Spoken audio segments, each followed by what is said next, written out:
Once upon a time, there was a rabbi and a philosopher.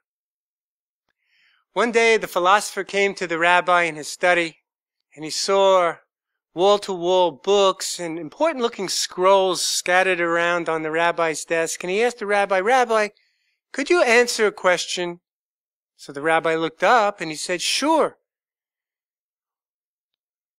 How do you know there's a God in the world?" The rabbi smiled at him, and he said, "Well, if you come back tomorrow, I'll try to answer that question for you." So when tomorrow came, the philosopher, the doctor, the big professor, he came. He came in and he asked the rabbi, "So Rabbi, tell me, how do you know there's a God?"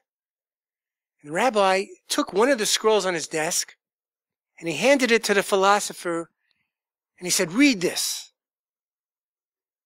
The philosopher looked at this little scroll and he read it, and tears started to come down from his eyes.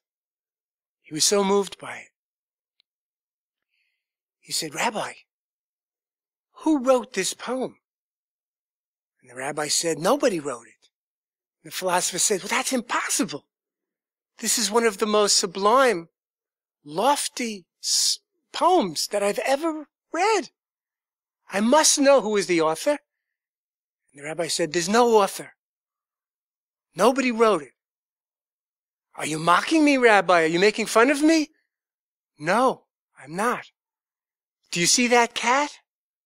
That cat was walking along the ledge and accidentally knocked over a bottle of ink, and the ink spilled onto that parchment, and it just happened that the ink settled into the form of those beautiful letters, and those letters formed into those words and into those sentences, and they just happened to settle into those paragraphs, and that's how it happened."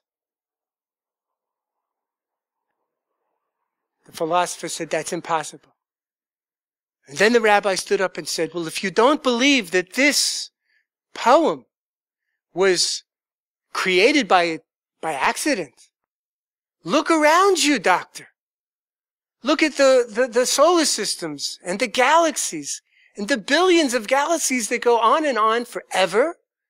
And look at the world that you're living in, with minerals and all different types of species of plants and animals and different types of people and oceans.